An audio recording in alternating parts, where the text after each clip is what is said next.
Sorry, it's a good friend of mine's here listening in. So, All good, all good. Hey, everyone. My name is Dr. Kerry Magrin. I'm a professional speaker and best-selling author. I am autistic and have dysgraphia, and I'm here with a very, very special guest. His name is Chris Watson. He is an autistic volunteer firefighter, and he's actually here today to discuss a little bit about his journey growing up on the spectrum and just a few other topics that are currently impacting our community. Chris, how are you doing tonight? I'm doing okay.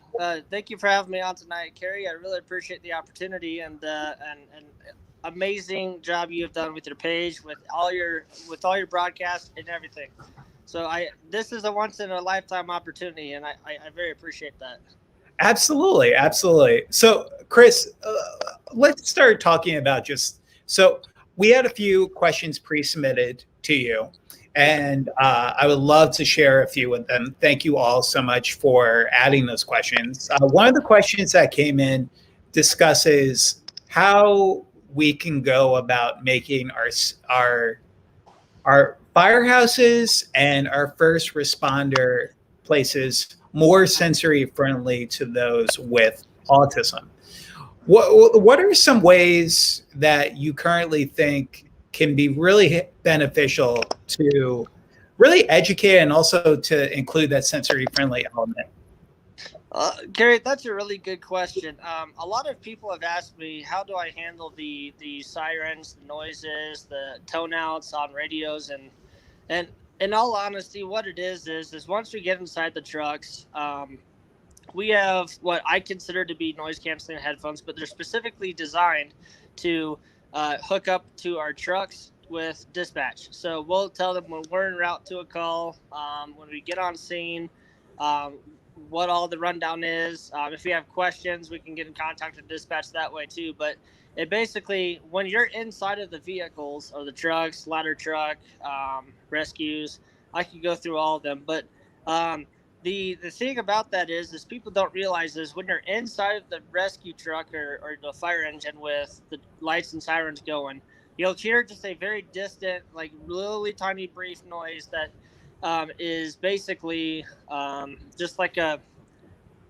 in a way, it's a humming, because when you have those on, they're like, the shooting headphones that you guys can get at the sporting stores. It's like that, but it has a mic with it, and that's literally the biggest difference is when you have those on, you're not hearing the sirens. You're actually more focused in the mindset of the call. So whether it be a motor vehicle accident, whether it be a structure fire, residential class 1, class 2, class 3 fire alarm, it depends on what gets called out. So if there is a motor vehicle wreck, we're just thinking about that, depending on the severity of it, or I don't want to say lightness of it. I want to say the amount of stress that we entail getting onto the scene. And really, in all honesty, I want to tell all my guys this, and I do tell them this, is, honestly, leave your worries and stressors behind. Focus on the mission. And the mission is to come home all in one piece and as a team. Awesome. I love that. So, Chris, what inspired you originally to become a firefighter? Well, so my mom was law enforcement for X amount of years. She was Department of Corrections officer, DOC, in North Carolina, and that's where I'm born and raised. And I loved it there. I love it in Colorado, where I am now. But I really took it upon myself to figure out what I wanted to do in life. And growing up, I really had a passion for firefighters. I'd go to like firehouses on the weekend.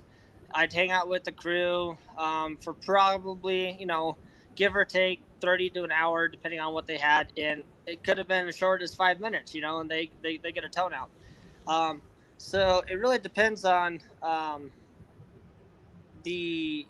I guess, the fields that all of my family are in. I mean, I have military in my family. I have law enforcement. I believe I have more military than law enforcement, but I have fire is the one and only field that no one in my family has done. Take that back. Now that I think about it, my uncle from New Zealand. My uncle from New Zealand was actually a firefighter over there, and I just found that out from my aunt. And now that I remember the conversation, yeah, it was basically explaining that he was a firefighter out there, but not in the U.S. So therefore, I am the only firefighter in my family currently. Awesome, awesome. So, Chris, tell us a little bit about your journey growing up on the spectrum. Okay. So, when were you diagnosed, and what are some of your strengths and challenges that you have today? That's a really good question, Kerry. To really be honest and upfront with everyone here, and thank you all for listening too. And this is going to be an amazing, amazing journey altogether. Um, but to be real honest, I grew up with the diagnosis at the age of, I want to say, really kind of earlier on, or sorry, later on, not earlier on, like most young kids, or shall I say, pediatric years. I actually got diagnosed a little later. I can't remember exact off the top of my head, but I gotta say it was probably give or take 4 or 5 years old. I was severely delayed in most of my milestones, and being that I am almost 30 right now is proving grounds that I still have milestones I'm catching up to, and it's been a um, let me put it in a friendly way. It's been a heck of a journey, and it still has a long, long road ahead of me. Definitely. So we have a few people already sending comments, calling you a Nice. role model for our community, which is awesome. Thank you, Uh, guys. Appreciate it. in addition to that, somebody wrote, Savi, I believe. Savi, hi Savi. Savi writes, I actually have three friends who are on the autism spectrum and are also firefighters. That's so. So, do you know any other firefighters who are on the autism spectrum? I do actually. It, Savvy, to answer your question, or not your question, but your comment, there is actually a group specifically designed on Facebook for autistic firefighters. And Oh that wow, is, if I can't get the link, I'll have to send it to you, Kerry. If you want to put it up on the page afterwards, I'll have to send that to you. But absolutely. Well, basically, the only thing that we ask is that everyone keeps an open mind to other people's perspectives and journeys. And honestly, firefighting is a family, brotherhood, sisterhood, you name it. I do have to say, um, there is a kind of a spectrum of different variety of journeys that they can go down and routes that they can take. I would highly recommend, if they're looking into the fire service, to join the local explorers unit, wherever it may be in the U.S. Or the continent. So that's something else that I would look into before going down the actual route of actual firefighting, because there are, some sensory concerns like the Scott air mask that we wear that suctions to our face is actually a invoking anxiety invoking piece of equipment, because we have to learn that if we're on air, we have a 30-minute pack on our backs. We only have that one pack in 30 minutes of air. So that means once we lose that air, it actually suctions to your face and you start having the panic. That's why when they start teaching people to actually skip, breathe, and understand um, the amount of time that you have, and all the training that goes into it. I mean, honestly, I went as an explorer. I loved it. It was the best thing, best experience, and it also forms a brotherhood and a sisterhood, just like regular firefighting. that's awesome. So, how long have you been a firefighter? And what have been so with autism? There's always unique, like key interests have always been like laser focused for me. So I've considered myself to have strengths while being on the autism spectrum. When did you first start becoming a firefighter? And then secondly, do you consider there to be any strengths with your autism diagnosis and being a firefighter? Gary, that's another amazing question, and wow, it blows my mind with what people are coming up with, and I'm very impressed. And to answer your question, directly speaking on the strengths piece, um, basically, kind of give me a second to kind of explain my role with the department that I'm still with, and currently trying to figure out where I stand with them due to my medical situation. basically what I would do is I would do safety, which entails I make sure that all my guys went in properly, bunked up, donned off. When they come out of structure fires or whenever they be on an accident scene, we would actually allow them to come to check in with me or check in with whoever it was, and I'd say, if I see something on a scene that does not look right, the chiefs, the captains, lieutenants, and the we don't have a battalion chief. We don't have um, a lot of what these bigger organizations have. Being a small town volunteer fire house that is in the process of doing some tremendous changes. The fact is the strengths piece though is I see stuff in a very different way. I see it as a safety concern, and I honestly just for respect out of for my department, I'm not gonna on here live currently. I'm not gonna discuss a lot of what I've done and what I've seen, Right. but I just Of want to make course. sure that everyone knows that it's a very serious job, and I don't care what role you have. If you're the chief, you're the lieutenant, you're the captain, or you're just a firefighter, or EMT basic, EMT advanced, or paramedic.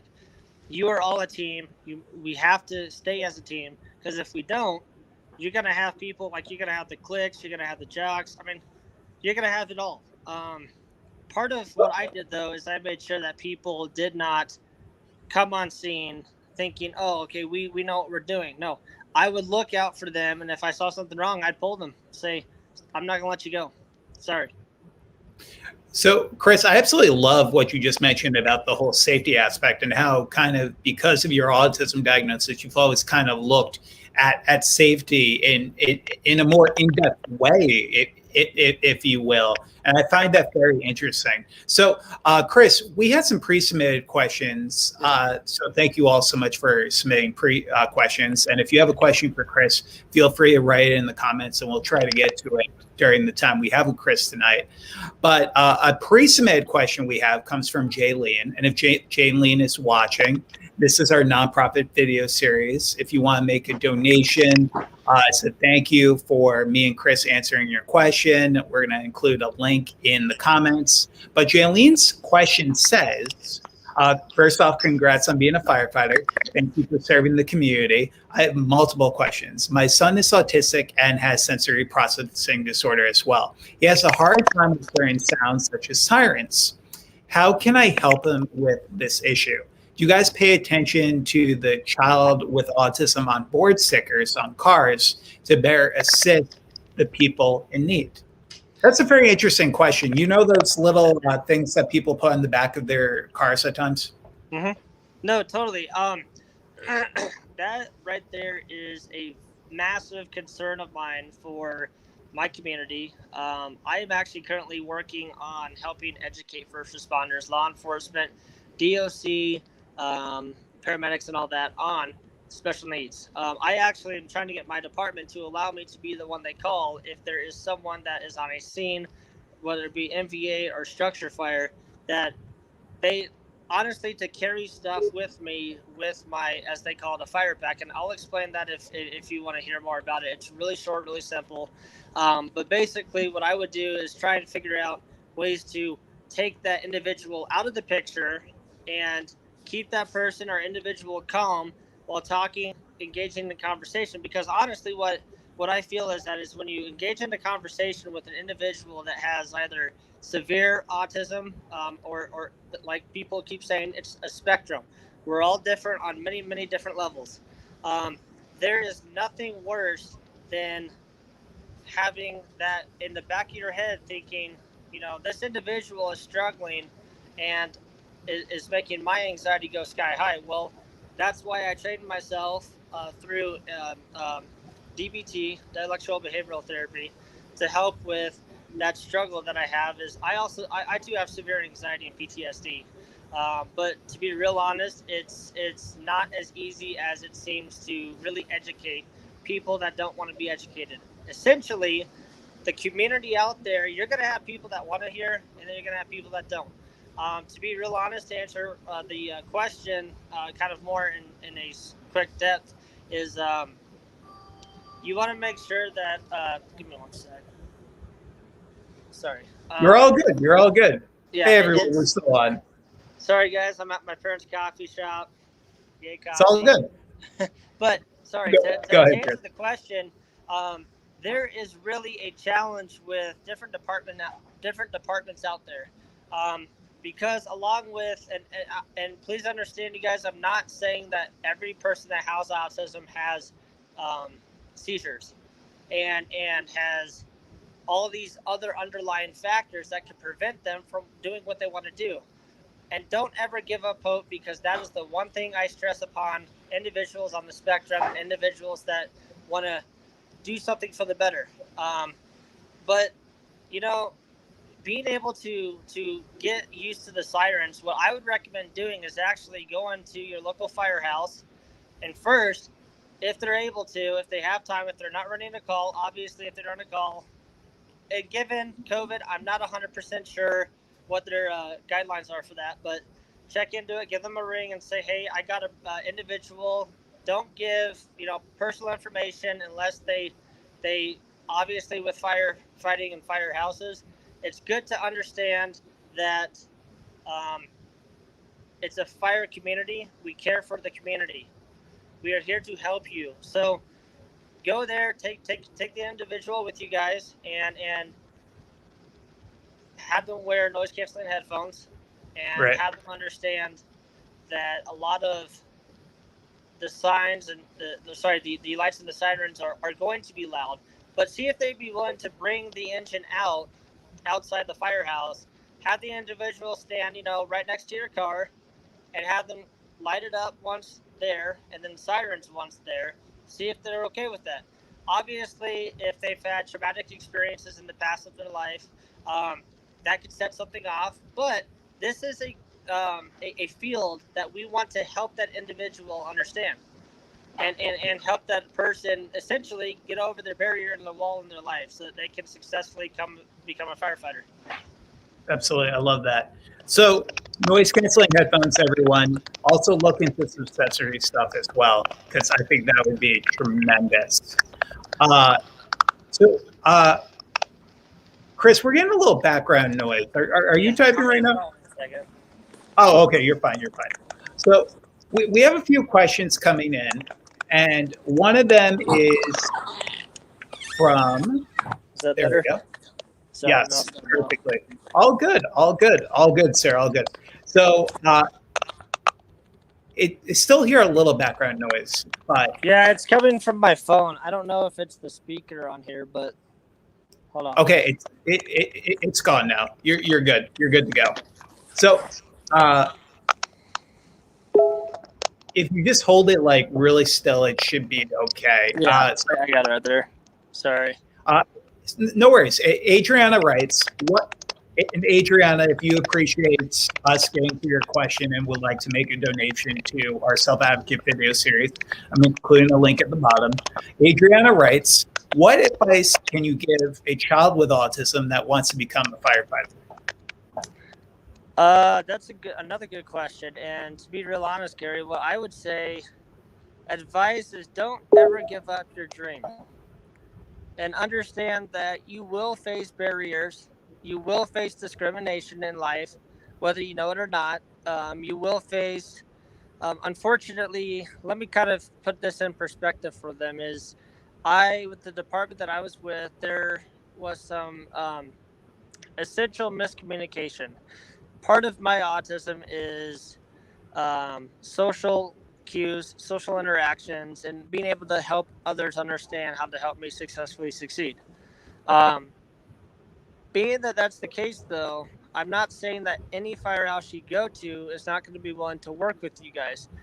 So I honestly, I would explore any and every option they have to go out to the fire departments and ask and talk to their crews, talk to their lieutenants, anyone that you can talk to, even if it's the front desk.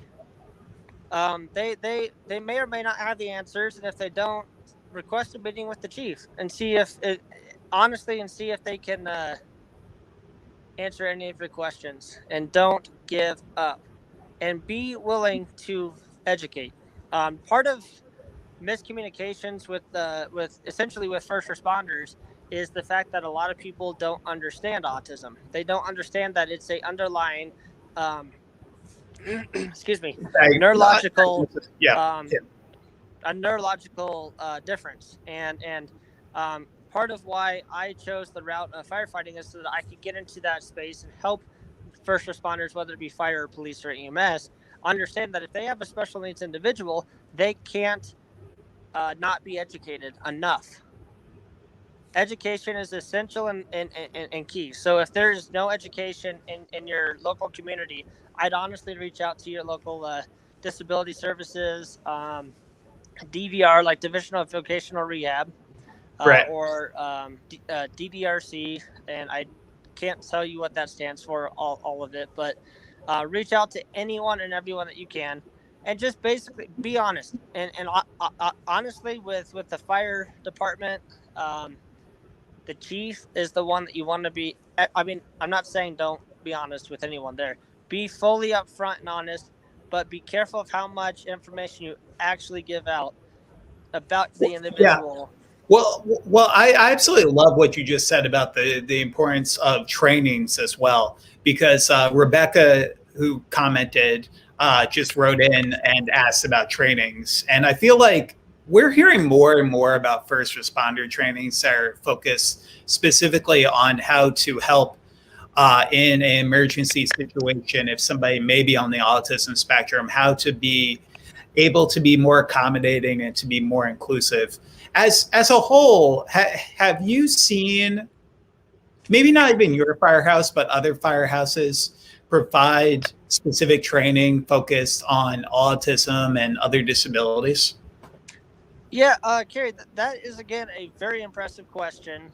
Wow, I'm blown away with people. I seriously am. Um, and the fact is a lot of departments that I have visited actually offer courses and actually are open to other people coming in and helping them understand a little bit about their personal experiences. Well, part of what people need to realize is there's not enough education in life on the autism spectrum. I don't care if you've been a 30-year teacher career teaching public schools and going into a firehouse and explaining this individual has XYZ. Obviously, by legal standards, teachers aren't allowed to do that. But to be real upfront with people about the trainings, they do offer trainings at to a different, I guess, a very various levels they offer. It Right. also really depends on how big or small the department is. Mine, honestly, um, I've tried and I'm still trying to help them understand how to go out there into the environment and help the community. If they're on a call with someone with special needs, here's how we can handle it. And I've told law enforcement this too. I've said, look, here's the deal. They make a traffic stop, say, with someone on the spectrum. As everyone knows, is when you guys get pulled over, it gets really, really, really scary and anxiety provoking. I mean, you go from here to here. Sorry, you can't say that, but from here to here Yeah. No, on no, your no. That's anxiety called. and your sensory wise. Well, the lights don't help from the back of the squad or from the top of the squad car, and also, I mean, like for instance, since I have PTSD, I'll be driving on the highway and a fire truck's coming, and I see the lights, and I'm like, oh Lord. So then I just naturally, boom, right then I get out of the way, I stop. You're supposed to do that. Well, a lot of people don't. So that the training does help with understanding the amount of education. Yeah. And for everyone watching at home, as my job as a public speaker, one of the great things I get the opportunity to do is give first responder training. I've given talks to police officers at the NYPD, among with other first responders, and really focusing on, I love that, focus on how to make your place more accommodating, not only for first responders, but also businesses as well. So we have this great question that came in from Angel. And Angel, if you would like to give a donation to support our self-advocate video series for answering your question tonight. We really appreciate it. The link is in the comments. Yeah, no Angel, worries. Thank you. Angel writes, hi, do fire departments have days where they let kids come see everything? My son seems nervous about authority figures. I would like to introduce him to firefighters and the police. He's 8.5 and he has autism as well. I know that I know some police stations have career days where you can actually go in and meet the policemen. Do they have something similar at your firehouse? We have a community day where we do like a community outreach type of program where we will bring a ladder truck into the city. I say city because where I live is very small, and when I say small, it's more tourist people than it is actual residents. But with that being said, Angel, to be real honest, I used to be extremely nervous about okay, for good example here, I would never wear, and this is really stupid coming from a first responder himself, but as a kid I hated wearing a seatbelt because of the feeling of the seatbelt on my chest. Yep. Me too. My mom You're not alone. no, it's like I felt like a I want to say like a constriction feeling where I couldn't breathe or something. Yeah. So to be real honest, Angel and Kerry, I really feel that the best route you could take with your kiddo is make it into a game, and honestly, what I would do, Angel, is reach out to your local fire department, kind of explain the situation and ask for their chief and see if their chief would be willing to kind of pick and choose who he feels would be the best fit. Obviously, me not knowing what state or county, and please understand, I'm not asking. I'm just saying that, understanding that I don't know where you live, what state you're from. I can't go about helping you with kind of that connection. That's also something that I'm trying to do is help families with unique abilities, as I call it, not disabilities. Be able to reach out and do community outreach with their local departments and to help with that authority figure anxiety issues. I would say your best route is to actually ask them if there's a day that you can come in and just you guys come in and be able to help with the whole sensory stuff. So that is something else I would keep in mind. I appreciate that comment because sometimes I do see career like type of events where there's a large amount of people. And specifically for those with autism, I feel like that one-on-one interaction would be so much more helpful than something that might feel a little bit rushed if there are a bunch of people, but also from a sensory perspective, having a lot of, sometimes noisy kids in one area can be very, very overwhelming, especially for somebody who's on the autism spectrum. Mm-hmm. I would also say, Kerry, really fast, and I'm sorry to interrupt. Sure. I don't mean to. No, you're fine. Make sure that your kiddo, Angel, has noise canceling headphones just in case, because at a firehouse, I'm going to tell you right now, we never know when a tone will go out and drop. Matter of fact, I have my fire radio sitting here next to me so I can, listen in to calls. But the thing is we never know when it's going to happen. And when it does, it is loud. It is meant to wake us up in the midst of our sleep. If we're sleeping at the station, I just so happen to be lucky enough to live behind my station. So all I have to do is jump my back fence and I'm there. Got it. So this is a very long question. As you can see, Jenny writes, and Jenny, if you would like to make a donation to support us answering your question to our nonprofit self-advocacy series, there's a comment with the link in there. But Jenny writes, hi, Jenny. My son is autistic with SPD, sensory processing. He's 18 this year. He's very withdrawn at home and is quiet. He has a hard time conversing and conversation at home. But when he's at school or talking to friends online, he's outgoing and can carry a conversation. It's hard as a mom to sit back and watch. His doctor describes it as him recharging while he's at home. Do you have any insight as to why he would be withdrawn at home and not at school or work? Just before you start, Chris, Yeah. I see a lot of burnout within our autism community, Oh yeah. uh, especially because sometimes we mask our behaviors to try to fit in, to be that typical quote unquote normal. So a lot of times when I was a kid and I would be bullied, similar to your son's age, I would literally just want to be by myself and just to really not engage with anyone. Chris, how do you feel about that? Uh, that is a really good question again, and I gotta say I was bullied too all through grade school. It is the worst feeling on earth. And that being said, um, to answer your question about the not just the autistic burnout, a good friend of mine actually Dr. Temple Grandin. She I is love her. amazing. I do Yes. too. I have a really good connection with her. But she has really helped with and I'm gonna resource this if you're okay with this, Kerry. Um, Absolutely. Dr. Temple Grandin, if a lot of you know about her books and stuff, um, her perspective of autism is very unique, and let me share something she's kind of helped me understand is you're gonna have days where you don't want to sit back and be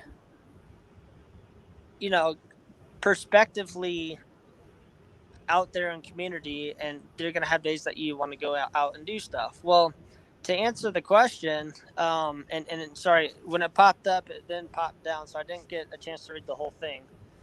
But I'll answer it the best I can. The thing I see is that if your son is recharging, as the doctor said, um, we do have a lot of burnout, and part of that burnout is the anxiety provoking society and environments that we tend to live in. Um, but I I feel that if I read this correctly, Carrie, she was saying that her son doesn't struggle as much at school or at work. Correct? Right. Perfectly Okay. fine at school and work usually, but at home has that burnout. Okay, so to be real honest, I feel that the autistic burnout is not necessarily having to do with the like, for instance, good example. My mom, I'm a mama's boy by trade. I love my Me mom too. dearly. Me too. Good I think Lord, my she mom was. I think my mom came in and said shot for a second. They dropped something off. yeah, So for yes, sure. I agree. I agree. No, I honestly, my mom is very uh, unique. She's understanding, and she makes a point to me every day. She says, "Never use your autism as a crutch. Use it as a knowledgeable present and a gift, and help gift other people with that gift." And part of that is being a mother, and please understand, I'm not a mom. I'm not a dad. I don't have kids yet. But I got to say is that from my perspective, from that question, um, you make connections at work, you make connections at school, and your friends. You feel part of them. If there's not the bullying, if there's not the the cliques, the jocks, all those unique groups that are not really unique at all. I mean, they're honestly what I feel is it's another form of bullying is to have all these different um, groups. Yeah. But with that being said, I feel the reason why he's doing better at school and work is because he can make those relationships with his coworkers, with his friends, and he has that time to vent with them, as opposed to when he's at home and he has to deal with the overdrive of the environment. So I hope that helps a little bit. Yeah. I No. really hope that would. That, that was super helpful. So, Chris, we had a pre-submitted question that came in from Cameron. Yeah. Hopefully, Cameron's watching. And Cameron writes, "Hey, Chris, what are some? How did you manage to pass all the requirements to become a firefighter? And did anyone in? And how were people in your circle, and were they happy for you?" Wow, Cameron, I am very impressed with that question too. Thank you for posting that. But to be real honest, I had a very not so pleasant experience with my department. I'll put it that way. Some discrimination, if any. I'm not going to go into full details, except to say that a lot of misunderstanding and lack of education, like I had mentioned before. Um, I went through a full academy. Whether you consider a full academy to be, like a paid department, you have trainings every day during the academy. Well, with a volunteer department, you have a couple of hours. I mean, give or take, it really takes time to understand the difference between a paid department academy and a volunteer academy. It's very hard for me to kind of explain because I am very pleased with what I've seen take place at other departments, but not necessarily the Right. one that I'm with. So yes, I did, and to answer the question, yes, I did pass all the requirements except a couple because my learning level and my learning experience is very uniquely put together. So I do struggle, like say with hazmat, hazardous materials is a requirement for any paid department. Now, with that being said, with volunteer, it's a little different. Rules and regulations are the same. I honestly, it should be the same all around.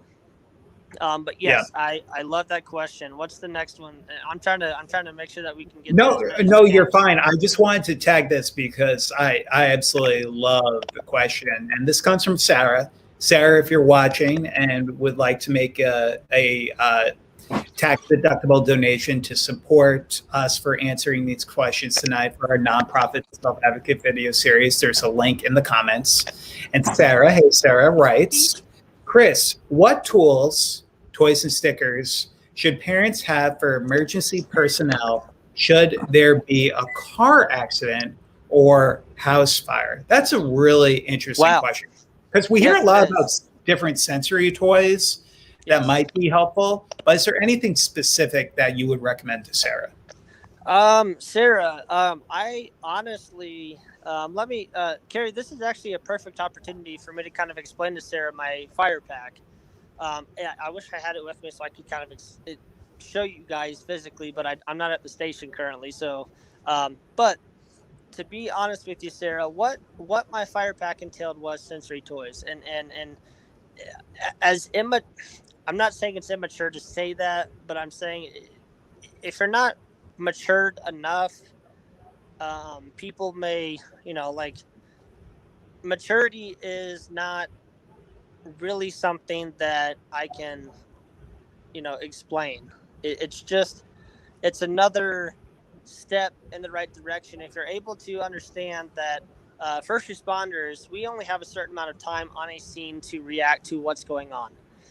We want to get in and get out safely. We all want to go home at the end of the day and help others in the community. But the toys that you should keep on there, like for instance with my fire pack, um, again, I got off on a tangent there, sorry.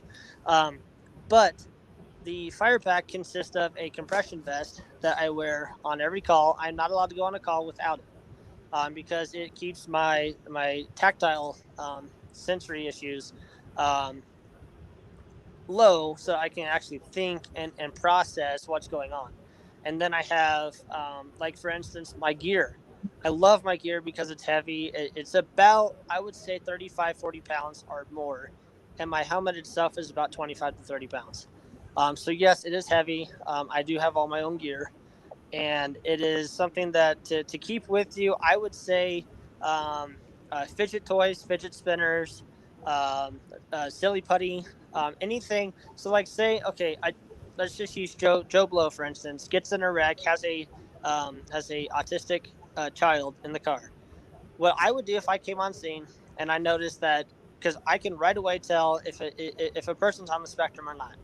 Just with my training, my background, and my knowledge in the mental health field that I've been in my whole life, um, and my mom having a psych degree, and back in the day, um, she has taught me a lot. But just the signs and symptoms that I kind of help others understand is if we get down on their level, we can keep them calm enough to be able to safely remove them from the situation. Whether we take, if it's cold outside, typically I would prefer to have the child come with me to the, say, back of the ambulance where they can get warm, and then get them a blanket or something to put on. Well, then I kind of progress into a conversation, and conversation is really what matters, is because you want to be able to take the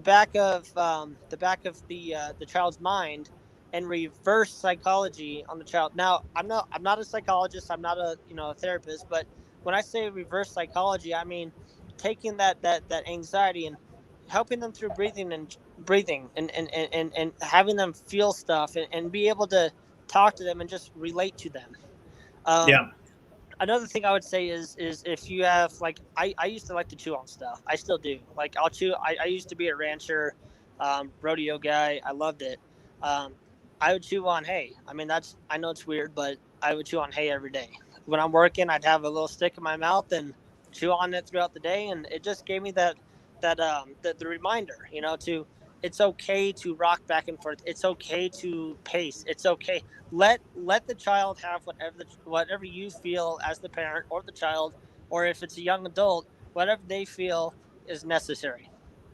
Got it. And it varies too. So So we had a question come in, and the question is on. Well, we had a few questions come in. One of the questions is based on somebody wrote that they don't have money to make a donation, not even $5. Is there any okay. way else we can give?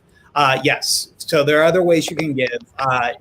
In the comments, the pinned comment of this Facebook Live, for people who can't donate even $5, we're encouraging them to create a free fundraiser. So there's a link in the comments that's pinned. So if you don't have money to spare, you can actually create a free fundraiser that takes only 5 minutes to support our nonprofit self-advocate video series. So really good question. A lot of the times Yeah. people say they don't have money to spare. And it's Ex- really just great to see that somebody took the initiative to talk about that. yeah. No, Kerry. Again, sorry to interrupt you, but I wanted to make You're sure fine. whoever that was, I'm happy to cover that $5, and help with funding with that. Oh, Along Chris, with Chris, you're if they fine. want to. No, seriously, I'm happy to, because right now money is tight with the pandemic. People in America are struggling, and I feel for them, and I understand what they're going through. And that's why I started my own company too. Which, if we have time, I can kind of briefly Oh explain what yeah. I do there. Oh yeah. Tell us a little bit more about your company and also what's next for you. What are Okay. some plans and hopes for you in the future? Well, okay, so my company is called Fire Alpha K9. I train elite canines. Both I've done drug detection. I'm new to that still, but I've done urban search and rescue, USAR.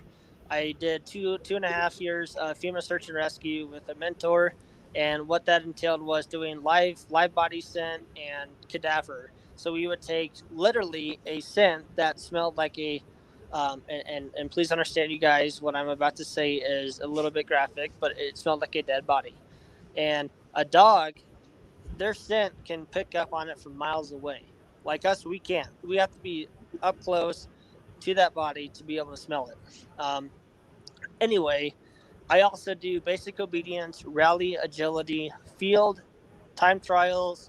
I was doing showmanship for about a couple of years with my dad. I showed dogs for a little while. My dad did it kind of, I guess, semi-professionally, if you want to call it that. But we loved doing all that, and that's what got me into it. Is the pandemic, really, is because I've worked for different corporate jobs, not as in like a suit and tie job, but like, paycheck to paycheck. And that's something too, is with a company, owning my own company has really given me that back thought of, how can I help others, not help myself. And yes, that is a very tough question to answer, because you have a lot of people that don't understand, and again, you guys forgive me for saying it like this. I'm going to be real honest with everyone here. I used to live in a very high end neighborhood. I hated it because a lot of people saw me as that one person that could not afford stuff. And the reason why is because my parents raised me correctly, and I'm not saying that you guys are raising your kiddos incorrectly at all. Please understand that. And I want to highlight that, because you guys are blessed every given moment you can have your child with you. and watch them grow. And the struggles they face are real. Don't let anyone ever tell you they're not. But with my company, what I basically do is I help other people gap the bridge with their animal, canine in particular. I trained horses for a little while too, but um, Nice. honestly, I am very blessed because the bigger corporations out there could not afford to stay open during the pandemic. Some of them had to close. Um, I Good example, PetSmart. I used to be a kennel tech there, and I do 6 a.m. to 6 p.m. or sorry, 6 p.m. to 6 a.m. shifts every night, literally for 5 days a week. And I loved it, but I realized that I don't work well with people, and I work more wisely with animals because they can sense my love and compassion for them. Yeah. I work with excuse me aggression, and part of that is also service dogs. I do service dog training, and that is a very fine line because you have a lot of trainers out there that are going to say, "Look, you have to have all your certifications for that." And I got to say right now, you don't have to have certifications to train a service dog for yourself or for a family member. If anyone has any questions, feel free. Kerry, I'm not trying to get off topic here, but if you Oh guys have no, any but questions, so what's up? that actually goes to one question somebody Yeah. wrote in and earlier asked, how can we stay in contact with you after this video goes up? Obviously, if anyone has any follow-up questions, but just to follow your journey, you mentioned a podcast. Would you want to talk a little bit Yes. about that? Also, are you on social media at all for people to follow you as Um, well? I am on social. If you guys have Facebook, I'm on Facebook. I'll give you my company Facebook, which actually you can book through that, or actually, I'm gonna try. I have a guy that's kind of helping design my page right now a little more.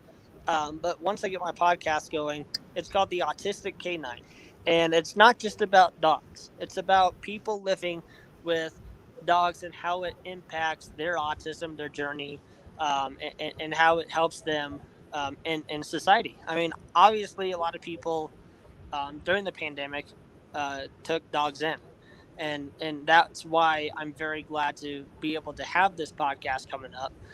So yeah, if y'all want, Kerry, if you want to give them my info, it's Yes. So it's what's up? Do you want me to type it in the chat? no, you could just tell me right now. I can Okay, write it on Facebook. it's yes, I'm on Facebook, and it's Fire Alpha K9. And if you type that in, it Can should you pop spell that up. just real quick? It's Fire Yeah. and then Alpha. Oh, Alpha. Alpha, Okay, got it. yes, like Alpha. Um, K9? yeah, Alpha K9. So yes, K-9? yes, Alpha, and then just K9. Perfect. For everyone, it's in the comments if you want to give Chris a follow after this presentation. Again, for everyone who's just tuning in, my name is Dr. Kerry Magra, professional speaker, best-selling author, and autism entertainment consultant. I'm autistic. Speaking to Chris, who is an autistic firefighter who has a very unique and powerful story of what he's doing currently today in our community. So, Chris, this is a great question that came in from a woman named Joan. Hi, Joan, if you're watching. Joan writes, how do you feel when, so obviously you weren't told about your autism diagnosis till later. How did you feel when, let's say, your mom or someone would tell someone in front of you that you had autism? So basically what she's trying to say is, have you ever felt a certain way because somebody said in public and it kind of acknowledged about your autism diagnosis? Well, two things, Gary. Let me quickly ask this. I got to go plug in my phone really quick. I was meaning to be at home for this interview, and my phone's about to die. So let me go plug it in really fast. Give me 1 second, Absolutely. and I'll answer the question. I'm a public speaker. If I could talk all day long, trust me. So Yeah, for people no, watching, I'm sorry about for, that. It's for people watching at home, so when I was said my first word when I was about 3 years old, because I was nonverbal until I was 2.5. Once I started talking, you couldn't get me to stop talking. that's me too. And legitimately, that was a huge part of just wanting to become a public speaker was because I fell in love with theater, and that's kind of what led me to where I am today. So no worries at all that you need to plug your phone in. I was actually going to ask if you could potentially turn a light on, that, and you just came inside, so that's perfect. So for everyone, again, we're talking to Chris. That's actually it's better than outside, and that works for me. You guys, I am apologetic as can be about all this. I was meant to be at my house on my laptop, but life happens, and life does happen. Life does happen, absolutely, especially during these times. So, Chris, we had a question that came in about just. You were talking a little bit about mental health. I suppose I don't even know if it was a question specifically, but somebody mentioned COVID-19. How are firefighters right now really dealing with this pandemic in terms of emergency situations? We are very unfortunately stressed with everything that's going on with, given the new inoculations, Pfizer and Moderna. I'm not very educated 100% on the shots, except to say that I did grow up 100% holistic, which, does make a huge impact on being able to serve the community right now during this kind of whole pandemic. And part of what I stress about the mental health is this topic is very, very hard to discuss, but I'm going to say it because it needs to be said. A lot of people are not finding the help that they need. And excuse me for my facial acne. I've been in the process of moving a friend, and a lot of stuff is going on. And when I get stressed, I get acne. But a lot of people are not seeing the ability to get the help they need, and seriously understanding that the pandemic is a serious ordeal. And to be honest, with the dietary issues that go on with autism and other people,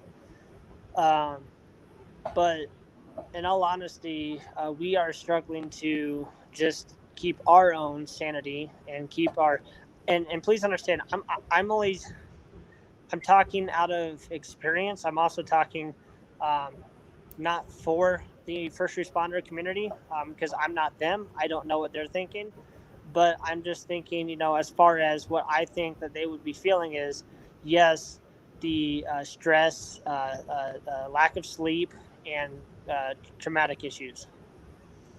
Got it. So, Chris, this is not a question that came in, but I'm just curious, out of your own journey with autism, what is one misconception you currently see out there in the autism community that you wish was debunked? So a popular one that I usually tell people is, I hate the misconception that people with nonverbal autism are unintelligent. So many like to put labels and say that nonverbal people are quote unquote well functioning, when some of the people I know who have nonverbal autism are some of the most intelligent people I have ever met. Has there been a misconception you've seen in our autism community that you wish people would stop making? A ton. There are a ton of misconceptions out there. One of them being that here's a really good one. People with autism, whether it be severe or not, mild or strong, or really, really weak autism or autistics, can't communicate with people. And that right there, it may not seem like a misconception, but if you think about it, it really is a misconception, because we are, even if we're nonverbal, we can still communicate. Matter of fact, a really close friend of mine who I consider my brother, obviously I'm not going to name names, but except to say that there are amazing stories I could tell you about this kiddo, and he grew up with me. I went to college with him. I graduated college with him. we known each other since I want to say third grade or fourth grade, and he was nonverbal for years. And one day I get in the car and I just start talking with him, and his mom credits me today still saying, "You helped my son talk." I took a nonverbal autistic. I'm not saying that I'm a doctor. I'm not saying that I did this, but something clicked in his brain that says, if, and like you were saying, Kerry, we like to talk and be educational and helpful. Well, here's the deal. I was talking to him, and his mom told my mom, "It's probably because your son talks a lot." And he just finally said, "If I don't start talking, he won't shut up." So Yeah. that's one of those things that I really feel strongly about is, keep it all positive. If you have a nonverbal autistic in the family, positive. I know Yeah. how stressful I it can agree. be. Yeah, keep it I positive. agree. Keep that love going.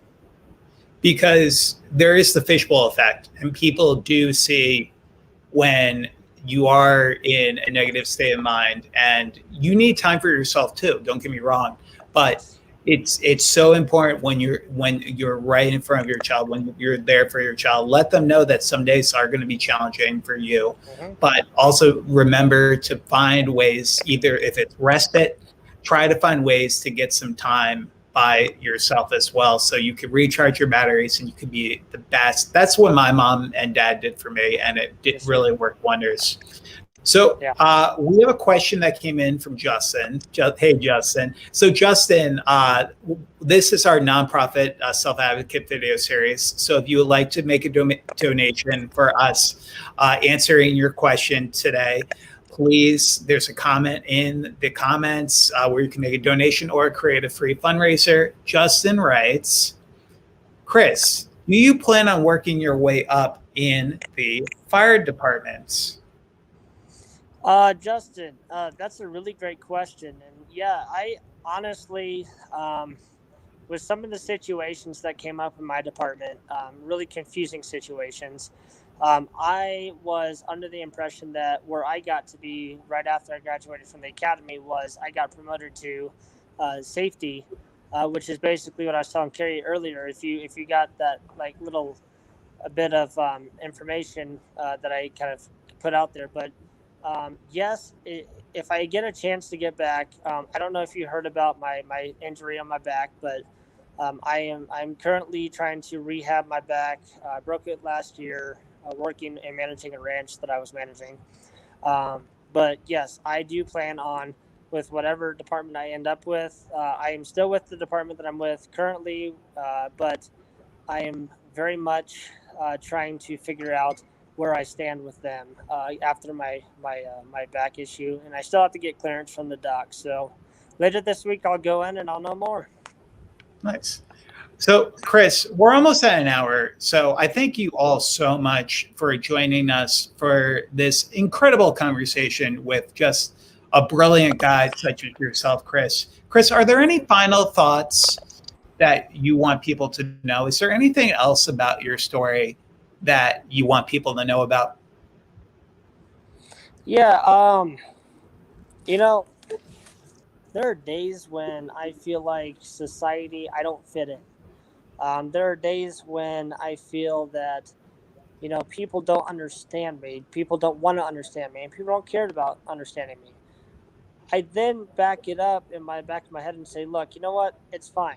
People are people, and they will be people. And humanity is confusing as is because they could be thinking about a cheeseburger and not and look at you and be thinking about that. So importantly known, everything is going to work out and everything's going to be okay for the better. And Gary, to be honest, also let them know that if they want to reach out through the firealphacanine.com, which is my webpage, or the Facebook Fire Alpha Canine, feel free to text me or call me. And it's Fire Alpha Canine and .com. But if anything, um, I am under Robert Watson on Facebook. Feel free to send me a Facebook friend request. I just ask that if it is having to do with the autism journey, please make sure that you do remind me that you met me on Kerry Margot's amazing page. And Kerry, I appreciate the opportunity, sir, and I really hope Absolutely. we can stay in touch and maybe do a video on the kind of the setup and stuff. So I'd be more than happy Absolutely. to figure Yeah, it out. definitely keep us posted about your journey and how we can Sounds help good. you. Because for people watching at home, we've highlighted over 150 self-advocates around the Yes, sir. globe. This is part of my 501c3 nonprofit organization that I started in 2012. And we've given out 86 scholarships for students with autism go to college and Nice. have highlighted over 150 self-advocates. So if you would Nice. like to make a donation for this interview we did tonight, or simply would like to create a free fundraiser, we really appreciate it. And again, everyone, my name is Dr. Kerry Magrin, professional speaker. I'm here with Chris Watson. You can stay in contact with him by going to firealpha-9.com for more information. And I hope everyone has a great rest of the night and get excited for our next Facebook Live. We're trying to do these every week now. Talk soon. Yeah. Take care.